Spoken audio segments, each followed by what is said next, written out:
oníròyìn mo tó bá mo tó ń sọ̀rọ̀ orú ìyá yẹn pé ìyá yẹn Ọdún lọ Sopin ó jáde láyé bàbá kí ni nǹkan tẹ́lẹ̀ sọ sí. ẹ ṣe olóòtú ṣe rí ọ̀rọ̀ ayélujára ó fẹ́ lè sọ pé mo fẹ́ lè sọ pé bóyá ó fẹ́ sú mi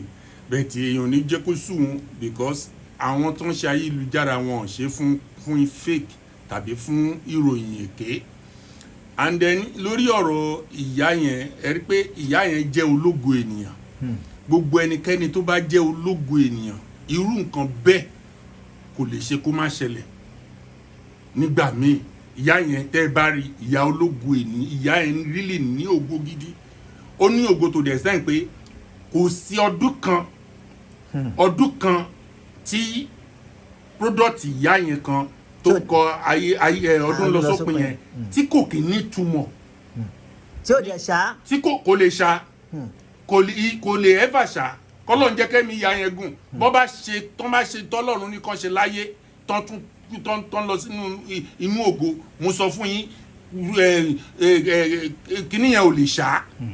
because ìmísí ògo Ọlọ́run wà ń bẹ̀ so tí ìyá yẹn bá gbọ́rú ẹ̀ kán má tiẹ̀ ríro kán má ríro rárá nítorí pé ó ló possible kọ́ ẹ pé ògo kan ló tún fẹ́ fara hàn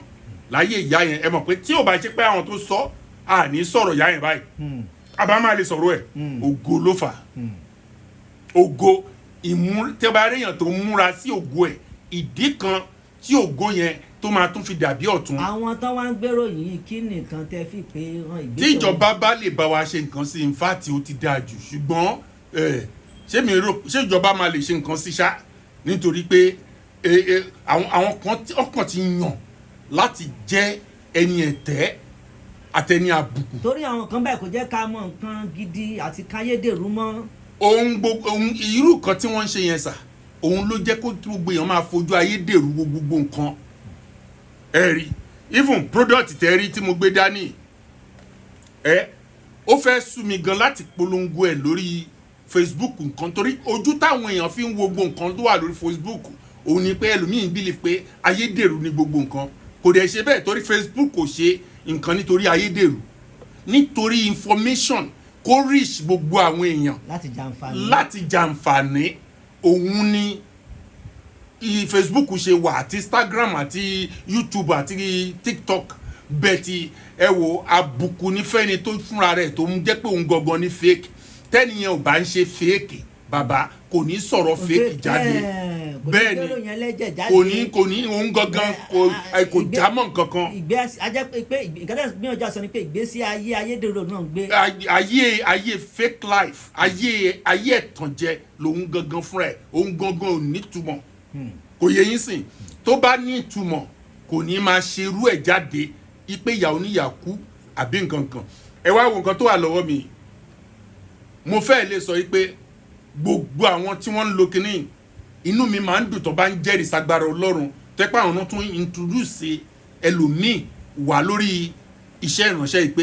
àdúpẹ́ lọ́wọ́ Ọlọ́run ìyẹn mo ṣe máa ń sọ fáwọn èèyàn pé fi ẹ̀mí dún ẹ̀mí wò ká lè mọ èyí tó ń ṣe òdodo kò fẹ̀mí darí jẹ́ kẹ́mi sọ fún ẹ pé kó lò nítorí ẹnikẹ́ni tó bá ti lò ok ṣé a máa sọ pé nítorí àwọn èèyàn burúkú a ní gbé nǹkan wá sí orí Facebook mọ́ ni tó dẹ̀ pé nǹkan yìí fún àǹfààní gbogbo èèyàn ni àwọn èèyàn wà níbi kan tó ń jìyà tó ń ṣìṣẹ́ tó ń tòṣì ẹni tó bá dẹ̀ ti lo nǹkan tó wà lọ́wọ́ mi yìí iṣẹ́ ẹ̀ tán òṣì tán wàhálà ẹ̀ tán ìdààmú tán ìnira tán ó gbọ́dọ̀ rí ògolo lẹ́sẹ̀kẹsẹ̀ ni